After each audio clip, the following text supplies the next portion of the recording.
Hey, Hey, connection's way better. Got it. yeah, it's way better. Thank you for hopping on. Thank you for having me again. Yeah, no problem. Welcome to episode 183 of the Bloodstick. I'm here with Dupree from Southern University, and I'm happy to have him on to talk about his journey of how he got to where he is today. So, welcome. Thank you. So, tell me a little about how your how your recruiting process started out in your high school days. hmm So basically, in high school, I was kind of a late bloomer, as you can say. My freshman and my sophomore year, I didn't really think I was going to be as good as how I am today, or I didn't really think that I could really do it. You know what I'm saying? And what really opened up my eyes is my junior year when UCLA came to see me. So that's when I started actually getting like major recruiting attention. UCLA came up to my school, USC, Boise State, other schools like that from around the Pac-12 and Mountain West. They were coming to see me and stuff. So then I realized that I was gonna have to kick it in the overgear to even be D1 eligible and to even be able to play Division 1 football because in the classroom a little bit, I wasn't really, I wouldn't say not taking it serious, but I wasn't doing the best I could, and that was definitely reflecting. So over the course of my junior and senior year, I was continuing being continuously dominant on the field and just improving every year. And then I was also improving in the classroom as well.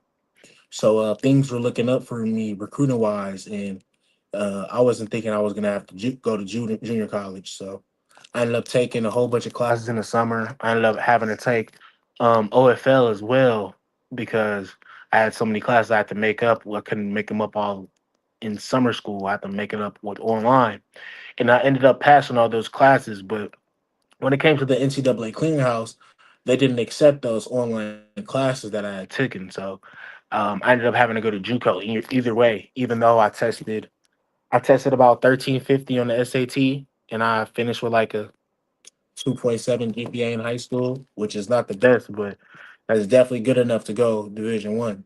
So yeah, it was just I think it was like 1 or 2 units that I took on the OFL that the NCAA didn't take. So I was deemed a non-qualifier. So after that, I decided I had to go to junior college, and that's when I went to my first junior college in Moorpark, and that was a very good junior college. I'm not gonna lie. We weren't a very good team, if I'm being honest.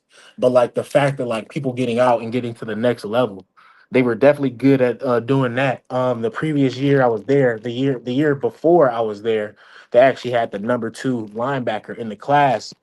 I think his name was Drew Mathis. I don't think he did anything after college, but it's just the fact that he was the number 2 linebacker and even got to Oregon. He ended up getting going to Oregon.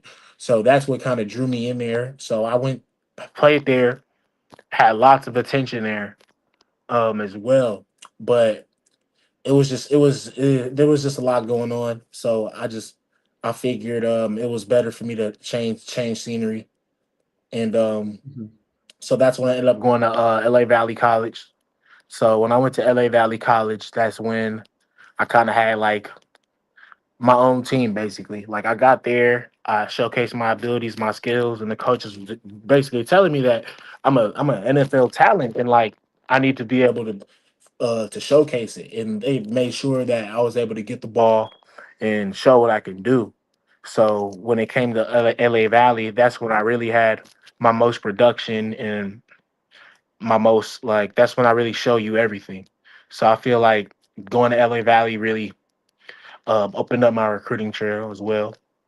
Um, I Mhm. had I had many offers. If I have to be specific on how many offers I had, probably not just Division 1, like offers in general. I probably had over 60, 70 offers, like NAIA, Division 2, Division 3. Like when it comes to junior college, you get all that smaller stuff too. Of course, I was just looking at the Division 1 schools, really, if I'm being honest. But it's just the fact that it was over like 70 schools in general who wanted me to go there, and that was really touching, and it made me want to go harder, honestly. So with the Division 1 schools, I had almost the whole SWAC. I think the only offer I didn't have out of the SWAC was probably like Jackson State.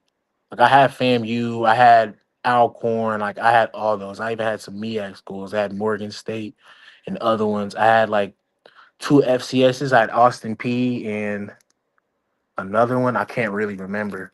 But if I'm being honest, my top three really came down to Southern, Austin P, and Grambling.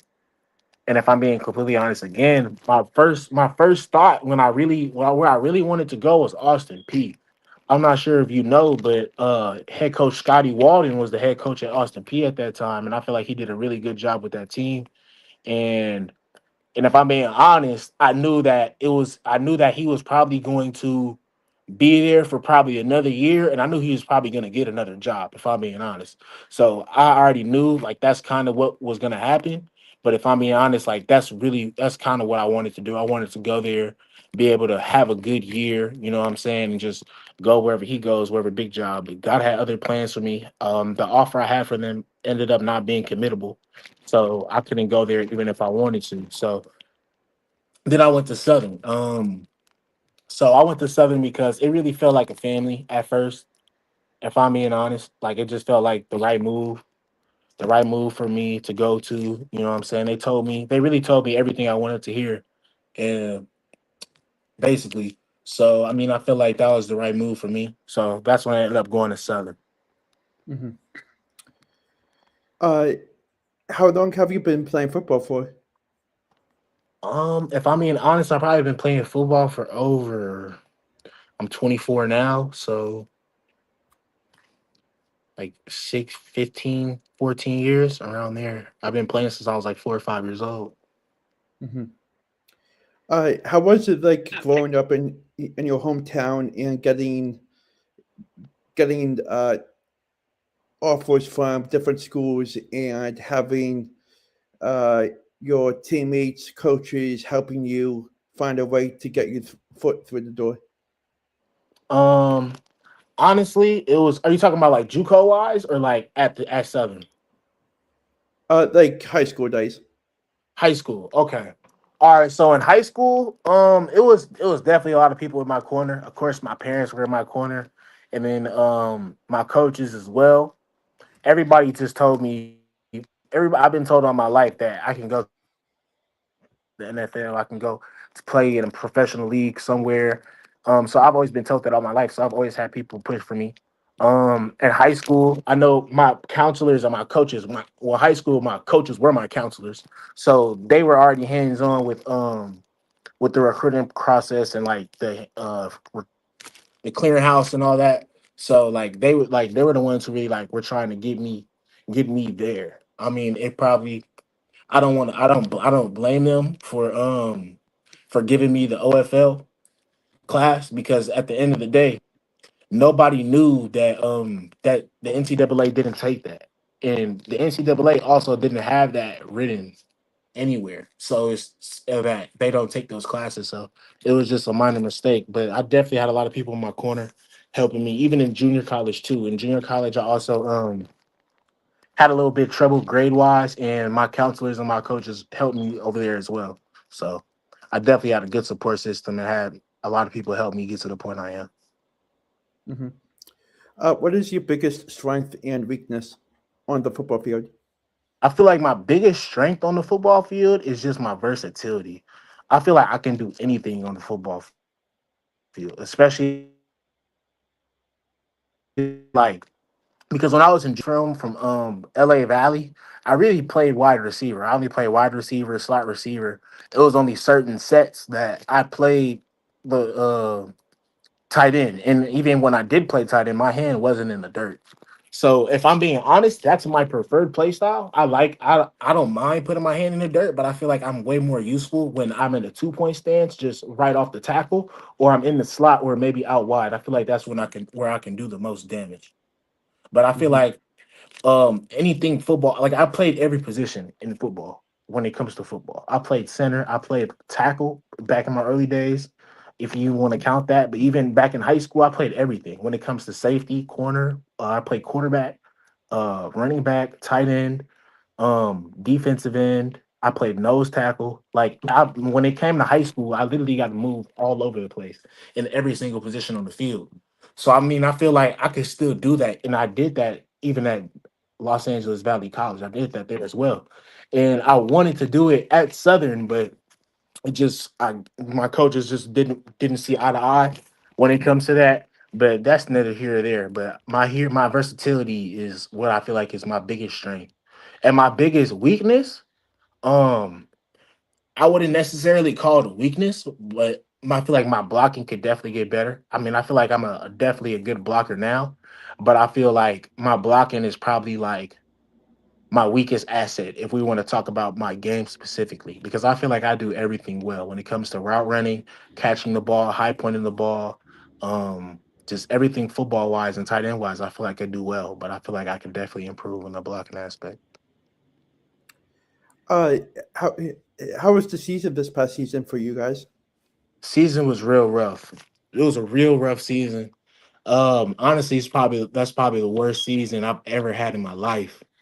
It was really bad. I know it was the worst season in school history as well. It was a really bad season, and the stats of everybody on that team definitely reflect that. We had a very talented team, very talented team. Um, and if I didn't feel that way, I wouldn't have stayed there for my last year.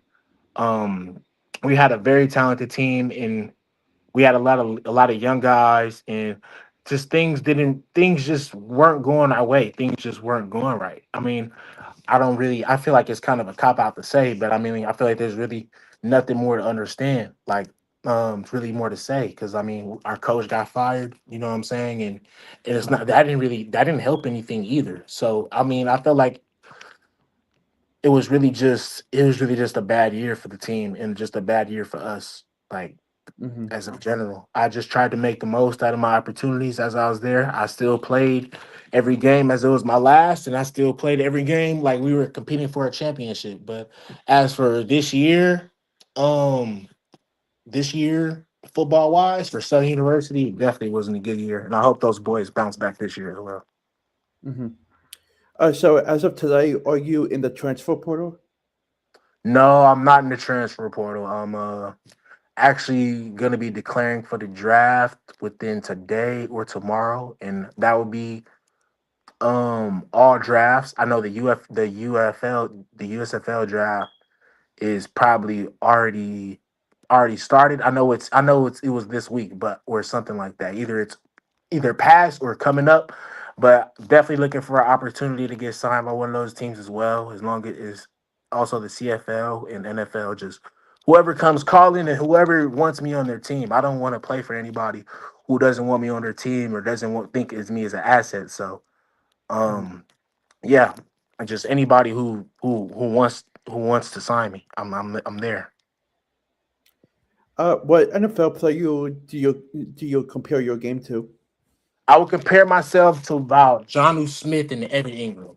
Those are my favorite two tight ends right now. If I'm being honest, they're not the typical 6'5", 6'4" tight end. They're a little bit smaller, about the 6'3" range, 245.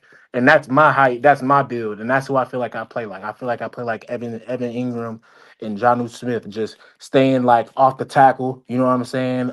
Stretched out. Like you rarely see Evan Ingram and Johnu Smith putting their hands in the dirt because that's not their game. When you get a player like that, that's versatile like that, and who can do basically anything on the field, like both of those guys have, because they both. I know Johnu Smith this year has carried the ball multiple times as well. I don't know if Evan Ingram has, but I know Johnu Smith has, and he definitely works all around that whole Steelers offense. So I feel like guys like that. I feel like those guys I model my game after, and I feel like that's who I play like. And those are my favorite guys in the league right now when it comes to tight end play. Hmm. Who on your in your family do you look up to? My pops. My dad is definitely a hardworking man. He's just instilled in me from birth just hard work and just be a good person. Like just being a good person and just working hard is just things gonna look for you. Just no matter what you do, whatever you do, what field you in, just being a good person and just working hard is just that's the recipe to success. And I've just been that's been instilled in me for my whole life. So What are some cool things to know about yourself outside of football?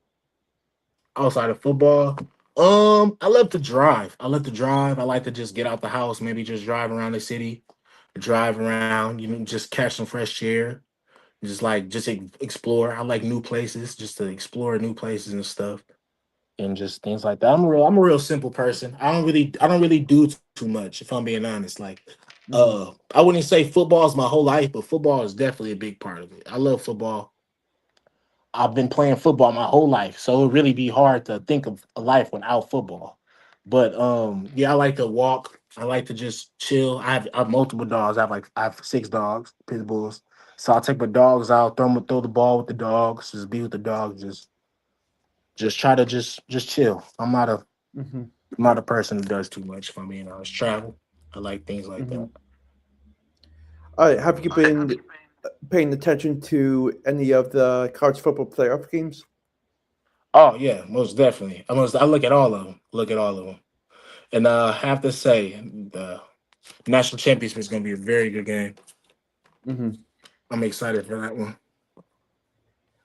What's your prediction for that game? I got Indiana.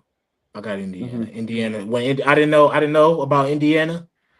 But after they put up 56 on Oregon, I mean, it's kind of hard to argue with that. Yeah. So, 60 straight. what was your top three D1 schools before you finalized to pick to go to Southern? Like realistically, or like what offers I had. Realistically. Realistically, all right. Well, the offers I had, all right. So basically, my top three was either going to be, it was going to be Austin in this order as well. Austin P, Southern, and Grambling. And I also had a dark horse in the mix, which is University of Nevada. They offered me preferred walk on, but after I committed to Southern, they were trying to make room for a scholarship spot. And if I ended up digging that scholarship, probably would have flipped my commitment if I'm being honest. But that was a Mhm. dark horse in the mix that not two people, I don't like, nobody really knew about it except me and like my family. So yeah. So that was a little dark horse in the mix, but that was my top three. Mhm. Uh, any teammates that you enjoy hanging out with the most? Yeah. All my guys from Southern, from California, all those are my guys. Like this year, they got a lot of coaches from the West Coast, so they're recruiting the West Coast heavily. I still keep up with who they're recruiting and stuff. They got about like 10, 15 commitments from guys from California, and that's so crazy to think about because when I was at Southern, the first 2 years I was there, I was the only person from California on that team. So that was a crazy thing. So then over the years, they see the production that they're getting out of me. So they're thinking that they can go and get some more guys from California. So we ended up getting a couple more guys. We got Darren Scott from California, Matthew Berengi, Chris Garcia, guys like that. Those my guys from California. They always gonna be my dogs. And my Jermaine Minor, he's a tight end. He still goes to Southern to this day, but that was my roommate, kind of like a little brother to me. I was just making sure he was all good, making sure he made it to weights on time, just trying to be a big brother figure. But those are some teammates that definitely will still talk to and try to keep with in touch today. Hmm. Thank you for taking some time out of your busy day to come on to talk about your journey. And I wish you nothing but the best of luck. And I'll definitely keep in touch. Thank you, Alex. Appreciate you for having me, my man. Yeah, no problem. Yes, sir.